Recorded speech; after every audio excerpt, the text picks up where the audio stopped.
Hello, everybody, and welcome to the LFC Transfer Room. My name is Louis, and we're back for another match preview. The Champions League is back, and I'm joined today by Rigo and Anthony. It's going to be another very interesting 48 hours, seeing how this one goes and the fallout from that, bearing in mind what happened on the weekend. We'll get into plenty of that team news, what was said in the press conference, score predictions, all that good stuff. So, if you are just joining, please do get involved. We'd love to hear your thoughts on everything that's been going on over at Anfield lately.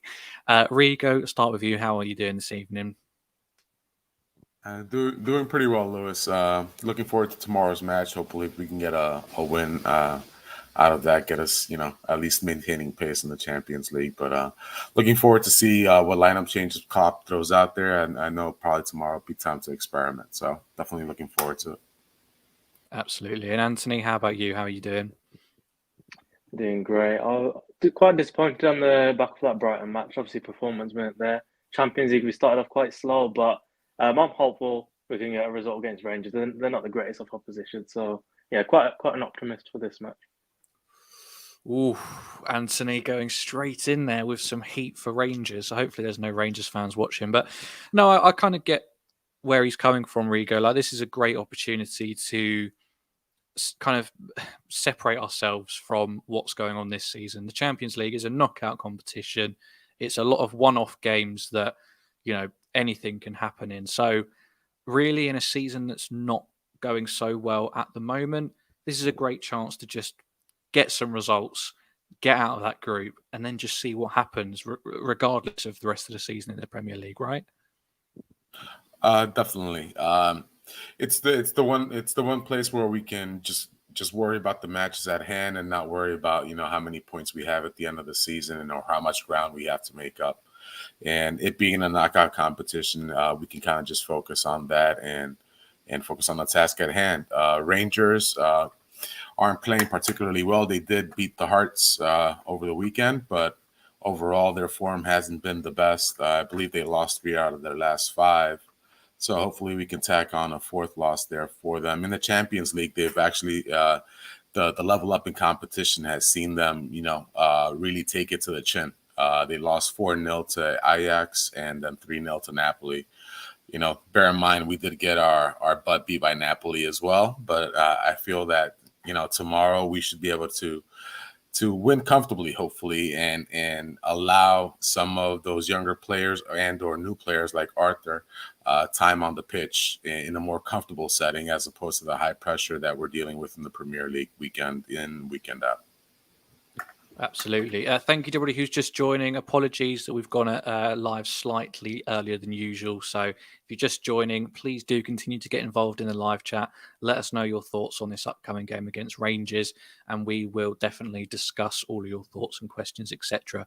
But Anthony, yeah, I mean, as Rigo said, not the greatest of starts for Rangers either. And coming off the back of last season, they went all the way in the Europa League almost. And just came up incredibly short right at the end. I mean, it looks like that's probably had a little bit of a psychological effect on them. Obviously, coming into this bigger, the main European competition, and it's not gone great for them in the opening rounds either. However, this is an all British This is an all British tie. There's somewhat of a history between Liverpool and Scottish teams, Scottish fans, etc. So the atmosphere is going to be electric. This isn't going to be an easy one, is it? Surely. I reckon it might be an easy one, to be fair. Like before the Bournemouth match, I was optimistic, and I am for this one. I reckon we could do them in by 3 or 4 goals. To be honest, like they're not a great opposition for the Champions League. Like you already said, they were in a Europa League final last season. The fact they're in that competition is a hint already. So I don't think we should have to worry about them. And I guess like you said, they lost that Europa League final, sort of drained them from it. And same you could say has happened to us. We got to the Champions League final and lost it. And now look at us. Just doesn't even look like the same Liverpool team from a couple of months ago. But I'm fairly optimistic for this match. I don't think they can handle what we can sort of provide. They've not really shown it so far in the Champions League. We've taken down Ajax and I reckon we could take down Rangers too. Yeah, Riga, how do you feel about this? The way that this game's set up. I mean, it looks like as long as you've got a bit of intensity about you, you can cause us problems. It was probably, Bournemouth were the exception in that they didn't have much of anything, and they were definitely a championship side coming into that game. But Brighton getting a new manager, some changes, disappointed to lose Graham Potter, but they came to our sticks, put in the effort, showed some intensity, showed that will and desire to prove themselves to a new manager, to prove to the rest of the Premier League that they weren't just a Graham Potter team. They're good players. Surely there's something there similar for Rangers, that they can come here and say, yes, we haven't beaten Ajax, we haven't beaten Napoli, but this is a somewhat struggling Liverpool side. Klopp has admitted they're low on confidence. We can turn up at Anfield with an electric atmosphere. They're going to bring away support. Like it's going to be it wasn't good on Sunday at Anfield. I think we've all seen those videos, but I've got a good feeling about tomorrow. This sets up in Rangers' favour in that they've got nothing really to lose. In a way, yes, because coming into Anfield, already down 2 matches, losing both of their Champions League matches. I think at this point, kind of the writing's on the wall in a way. So it could go one of 2 ways. It could be absolute pressure on them to get at least a draw out of this at Anfield, or they could just play balls to the wall and just give it their all. And the formula to beat us has been plain as day. Every single team that we've gone up against has, for the most part, scored first, and with the same exact method of play. Just, go through the midfield, long ball, one-on-one situations with the center backs, and you're bound to get a good shot on target. So if we don't watch that at this point, any team can beat us that has a little bit of industry or pace. But I think tomorrow, them coming into Anfield is definitely going to play a factor. I think the crowd will turn up tomorrow and encourage the team and make it the type of atmosphere that the Rangers hopefully will feel defeated before they even step onto the pitch. But, the thing is to do it on the field, and we need to come out with the intensity from the opening whistle, and which, unfortunately has been lacking for the most part this year. And hopefully we can get that press righted, because, we haven't been doing that enough. We had our pressing numbers are down like 20% on the attacking third compared to the past 2 seasons. And that's where really our defense starts up front. And without, having that pressure up on, their back line and making it difficult for teams to progress up the pitch, it just leaves us way too exposed, especially with the type of midfielders we have now who really do not have that pace to come back and thwart any type of attacks at this point. But hopefully it'll be a nice, comfortable victory once again to get some of our younger players and newer players some time on the pitch. Yeah, I mean, do you see that happening, Anthony? Like, I think a lot of people would like to see Arthur get more of a run out. Nunez, of course, could well start as well. But, this is a game where we absolutely need a result. I know that you're confident going into this that Rangers won't offer enough to trouble us. But at the same time, do you think Klopp would go into this with the mindset of, this is a good game to introduce some players, a good chance to give Nunez another run out, or will he stick to more safe options? I don't think it's a sense of 100% know we won the match, or Klopp's going to go into this thinking it's already done, because we need to win the next 2 Champions League matches to sort of secure our place in the next one, because in the next round, because it's not obviously secure at the moment. We lost to Napoli, and who knows what they could do at Anfield. Obviously, they destroyed us at their ground. So even Ajax is going to be a tough match as well. So we need these 6 points. So I don't think it's time to experiment too much. Maybe you could. I do think Nunez should start.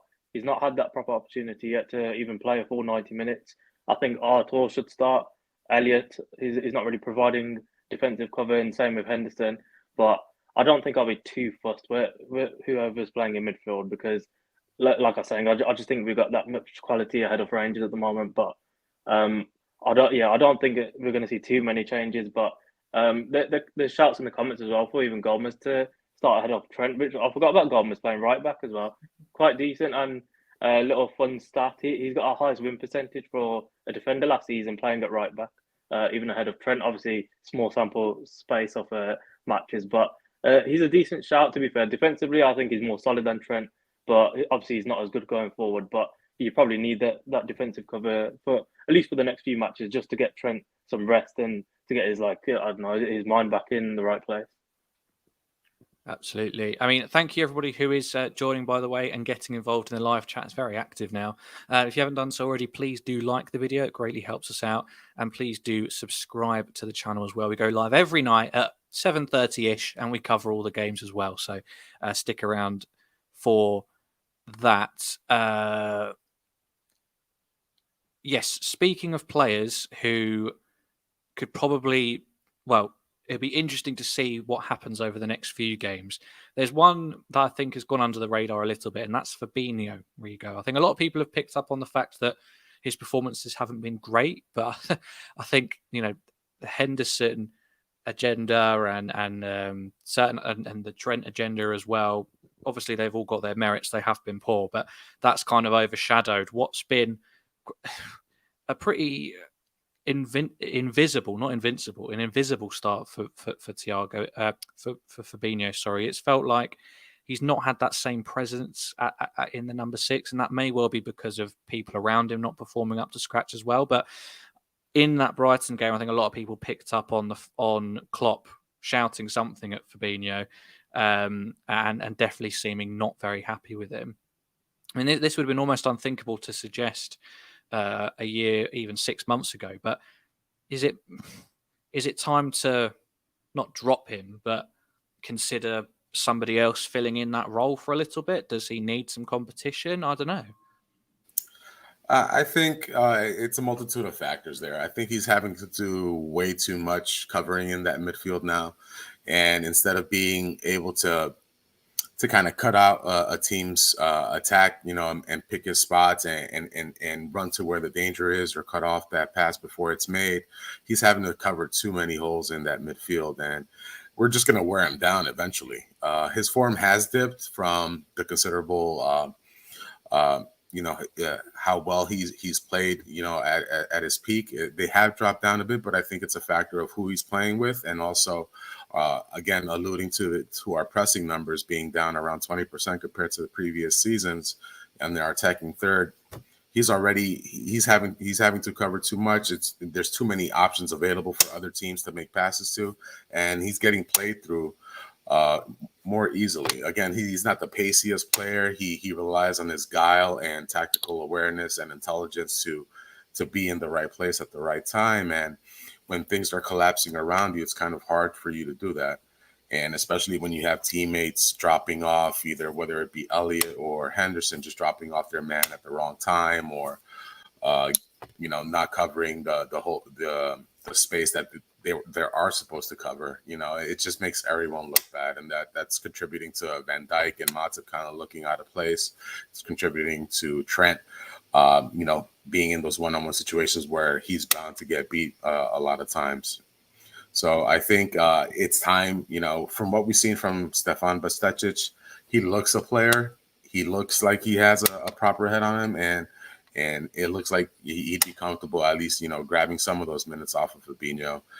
Yesterday on the stream, we discussed what can we do to kind of improve, and one of the suggestions was perhaps going to a 4-2-3-1, and again, the double pivot of Bastecic and Fabinho there, perhaps to be a little bit more defensive and provide us a little bit more cover there. But if we aren't going to go to a formation change, I would suggest at least giving Stefan a couple of minutes there.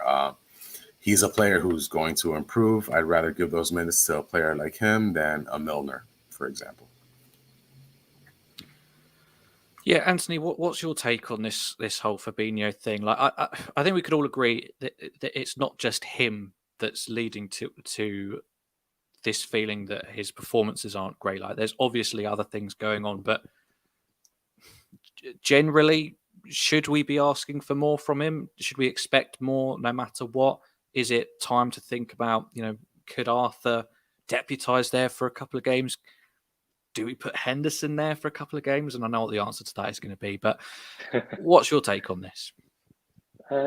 I'm feeling a bit mixed towards Fabinho, to be fair. It's like, I feel half of me feels bad for him because obviously he's got a lot more to cover this season with the right hand side not really defending or doing their defensive duties. And part of me is like, when he's falling out with Klopp for not doing the work, like Klopp's shouting at him, it's like it's obviously a bad sign. You don't really want that in your starting 11 or in the team, but it happens in football. Obviously, it's just more vocal or more out there just because it's Fabinho and it's a Liverpool player.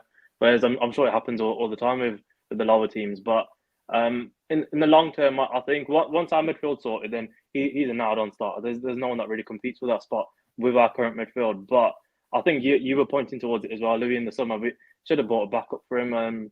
Sangar, I think you're a fan favourite off, and Regan. I know you got a little obsession going on with Stefan Bajcetic, but I just think he's too inexperienced at the moment, and throwing him into a Champions League match, it might be he'll just look out for his depth. It's like Tyler Morton. I thought he looked incredible against the cup teams, but it was against Tottenham he played. He kept getting outrun, and he was nowhere to be seen. But he did well in the Champions, though. He did get a run out in one of the Champions League matches last year. Tyler, anyway. I can't remember who that was against. Yeah. To be fair, it's a good point. If I don't know, I think everyone knows I'm not a fan of Henderson at the moment, so just throwing one in there. But Fabinho, I think he should start tomorrow. But yeah, I don't really think it's anything to worry about him and Klopp having a little falling out. I just saw a comment saying apparently they've made up as well, so it's not really that big of a deal.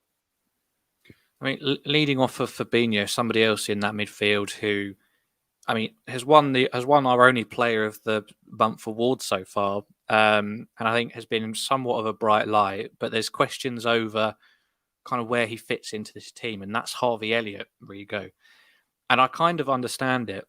He's so young, and he's still got so many years to develop. At the moment, I'm still not 100% sure what his best position is. I think he's definitely better as a midfielder than he is as a winger. But I don't feel like he's got the right profile to fit any of those centre mid positions that we operate with. He hasn't got the anything like, he's not a Thiago type player at all to control the game from that left hand side. Definitely doesn't have the defensive instincts and capabilities to play the CDM. And whilst he has the attacking instincts of the right-sided 8, he doesn't have that athleticism to get back and do the dirty work when needs be. So what do we do with him? Because he's been one of our best players. I completely agree with that as well. It's a weird situation that we've got with him. What do we do with Harvey Elliott? Because I don't think he can play on the wing. Yeah, I don't believe so either. At least not the way we're set up to attack and play. He doesn't have the pace, I don't believe, to play on the wing for us. That's why I believe Klopp has tried to experiment with him in the midfield. And unfortunately, he just doesn't have either enough cover or another teammate there who can kind of fill in the gaps that he falls short of. And the unfortunate thing is that on that right side, we don't have that person to fill in the gap for Trent either. So teams are having a way too easy of a time going through us on that side of the pitch. And to be quite honest, with Elliott or Henderson, it's been quite easy to kind of progress the ball through that side. So while there are some definite drawbacks with playing him there, unfortunately, it might be our best alternative, all things considered, because at least he can offer that attacking impetus that Henderson does not. And he does have at least some control of the ball. And he seems one of our calmer players, actually, on the pitch, which is a bit surprising considering he is one of the youngest, and considering the amount of veterans that we throw out on the starting 11 every week. So, but I would like to see him play. At this point, I would like him to come off the bench perhaps a little bit more often than starting, but that also requires us to have someone capable enough to supplant him there. And at this point, if it's a choice between Henderson and Elliott, I'd prefer bringing on Elliott and at least give him a chance to develop and progress with his career and get better. Yeah, I mean, that's when it comes down to it, Anthony. That's the sad thing, isn't it? It's between Henderson or Elliott for that right-sided role. So you take Elliott most times, don't you? Yeah, definitely. Henderson's not been performing at a top level for some time now. And Elliot, although I'm not like his biggest fan, and yes, he's won our 2 Player of the Month awards, but it's just because nobody else has really been performing, and that's not to take anything away from him, but it's clear to see anyway. Only Diaz, maybe Alisson as well, have been like actually performing to their normal standards. The rest have dropped off, and that's saying something about Salah as well. To be fair, considering he's got 8 goal contributions in 9 matches, and even Firmino, to be fair, actually he stepped up. But another shout as well, yeah. Didn't Thiago used to play right central midfield in the 2021 season towards the end? And I can't remember who. I assume Wijnaldum played on the left, so could try that out and put Arthur on the left hand side as well.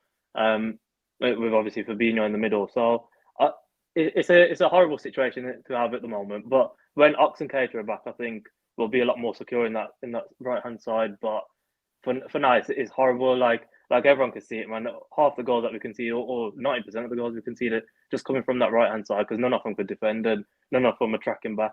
And they got goals with the right back as well, Trent. But at the moment, I'd go with Harvey Elliott ahead of Henderson. Yeah, you get the feeling that, and you just mentioned him. If he could just stay fit for a season, this could be the biggest redemption arc in history for Naby Keita. You know, if he can come back in and grab that right side by the whatevers, it could be a big season for him. But Ernie Coppai, and thank you everybody who's getting involved, has pointed out something which I think is worth talking about. He says, same with Carvalho and Jones. They're not prolific inside wingers, and they're not 8s either. I don't know about Jones. I think Jones can definitely be an 8. But I take your point. Rigo, we've got a lot of players who, if played to their absolute strengths, could be fantastic, and young players. So Curtis Jones, Carvalho. Is Carvalho a winger? I don't know. Is he a centre mid? Not really. Could he be a 10? Possibly. Harvey Elliott, is he a winger? No. Is he a number 8? Not in our system. Could he be a 10? He's a little bit on the light side, but maybe. Darwin Nunez, a lot of people have been questioning it because he's such a big guy. Doesn't look like he's got the most amazing touch, but I feel like we haven't seen enough of him yet. Also likes to lean off left. Luis Diaz, unlike a winger that we've had for quite some time. And Salah feels like he's being asked to play wider than he normally would be, although Klopp said that's not the case. It feels like we've just gone wrong somewhere, and we've recruited good players, but not for the right roles that we want in this team. So I'm confused. Have we just really cocked up recruitment, or are we looking to change our ways at some point, but we just don't feel like we can do it yet? I don't know. I don't understand. Yeah, it feels like trying to fit a square peg into a round hole sometimes with the options that we have. And in total agreement as far as Carvalho and Elliott, I don't believe in the way we're set up to play that they can play out on the wing.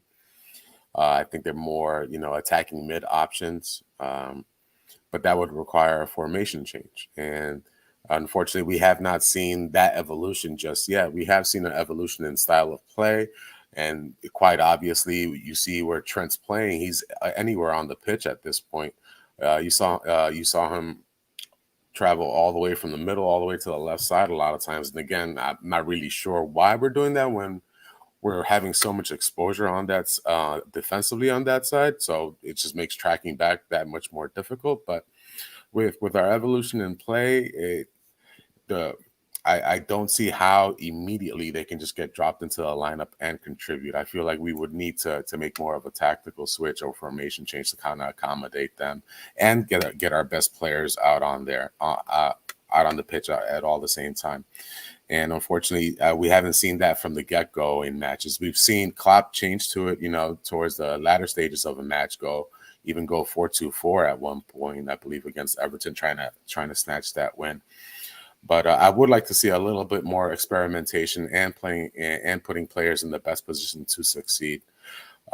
Nunez needs a run of minutes there, whether he's a single striker or we need to pair him up with Firmino or Jota. Let's try it out. We just have to get on a good run of games and first of all get solid defensively. So once we figure that aspect out, then we'll be on much more solid ground. But at the moment, I feel like we're short of options that we need to be successful with the way Klopp wants to play. Just refocusing on this game tomorrow, somebody earlier mentioned potentially starting Jota and Nunez. Is that something that you'd like to see, Anthony?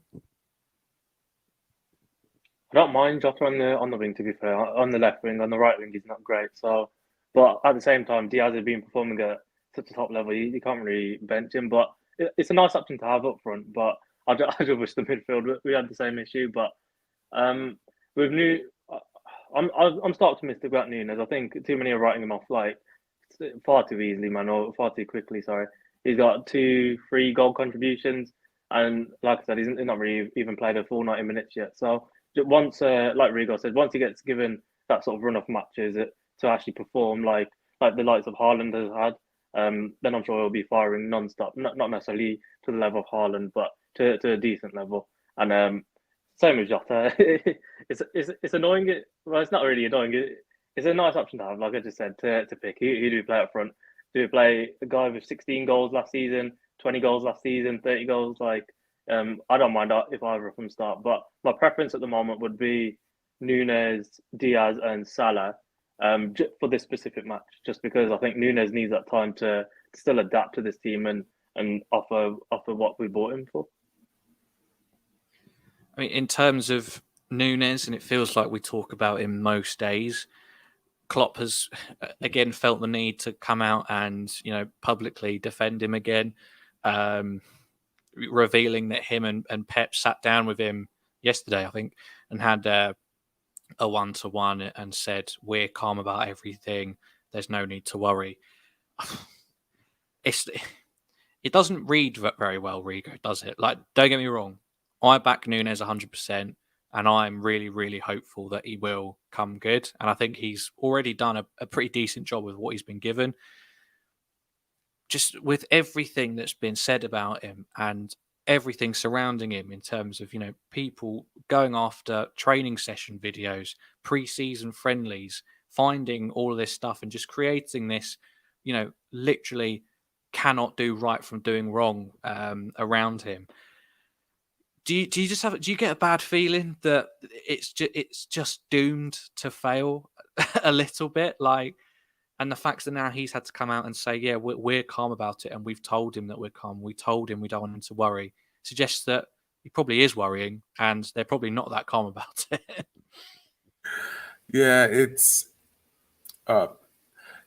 unfortunate, because at this point, I believe he had gotten. No, wait, no, that's me. No, that's me. Don't worry, keep talking. If he had gotten him, hadn't gotten himself a red card and got suspended, he probably would have a few more minutes under his belt. And, with the midfield being as unsettled and playing and underperforming as it is, the whole team just looks a mess. And we've seen a drop in form from basically everyone except Diaz and Alisson. And, trying to get Nunez up and running, I think we need the entire team to kind of be firing in a way as well. The one thing that would kind of, make me a little bit anxious is that Klopp hasn't thrown him out there either to start or just a little earlier in the second half to kind of threaten the other team. And that perhaps also can be either, he has had to play for the Uruguayan team in preparation for the World Cup into the lead, and he did have a goal over the international break as well.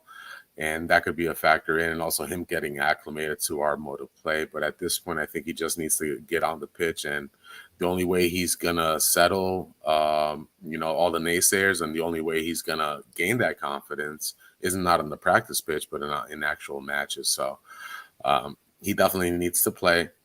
And unfortunately, he isn't going to get the same exact service that Haaland is getting, where he's going to get all these tap in goals from beautiful setups from Kevin De Bruyne or Phil Foden or even Jack Grealish. We're not playing to that level yet.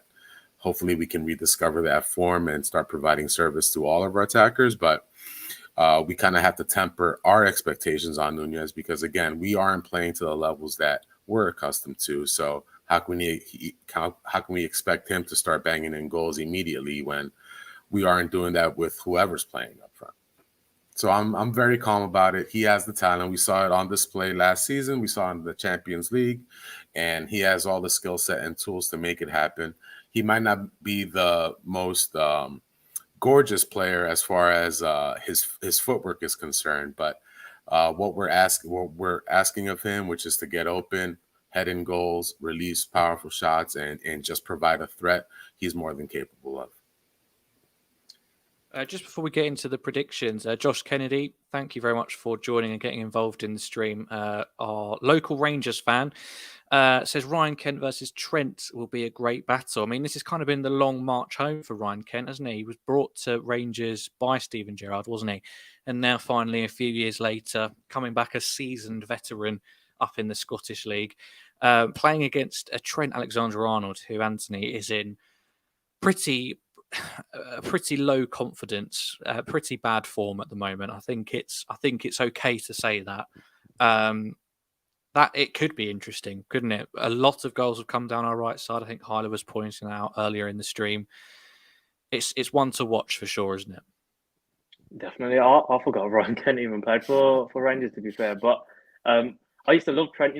Kent. Sorry, both the name. Ryan Kent.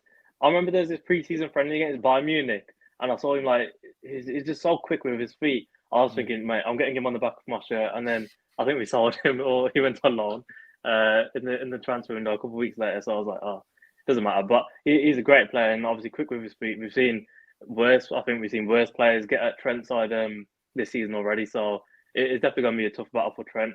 He needs to switch on. But who knows? Even Gomez could get a start, given Trent's form at the moment. But I think that's probably the only one area that's going to cause us concern all match. And if we get that sort of locked off, then we won't really have that many issues, I think, to deal with Rangers. But yeah, Kent's obviously a great player. But he's been at the club before. You don't get into Liverpool if you're a bad player. But obviously doing well at Rangers, and hopefully Trent can knock him up. Absolutely. Thank you, everybody who's getting involved, by the way. A lot of questions I can still see coming in. Save them for the watch along tomorrow, and we'll have a chat about them there, or the post match as well. We'll do some predictions, some score predictions now. So get those in the live chat. It'll be good to see and get a reading for how everyone's feeling about tomorrow. But Rigo, what are you going with? Liverpool versus Rangers score prediction. I'm going to go with a 3-0 victory tomorrow for Liverpool. I think we'll do enough to not concede. And we'll bang in a couple of goals. We're bound to at least get a breather every game, hopefully. So I don't know if it's me just being super positive and just praying on it and hoping for a 3-0 victory, so I could give my heart a little bit of a rest. But I feel confident enough that we'll be able to tomorrow at Anfield walk out with a victory and put ourselves at the top of that group. So Anthony, I got the impression you were a bit more confident than Rigo. Are you going to top 3-0? I'm confident, but I think it'll be 3-1. I just can't see us keeping a clean sheet with Trent performing so badly. And like we just said, Ryan Kent, his name just brought me nightmares now. So I think we'll comfortably win. We'll probably 3-0, and then they'll get a goal at the end. But yeah, we shouldn't really worry too much about Rangers. We've got some Jen going for a customary 9-0 at this point, I think. Just hoping everything comes together. Ernie Coppite going for a 3-1 as well. Hashashin going for a 2-1, and Philip also going for a 2-1. And Hyla says, incredibly, this clash is the first ever competitive meeting between the two sides, despite a shared history of 130 years. I did not know that, and that's quite bizarre, actually.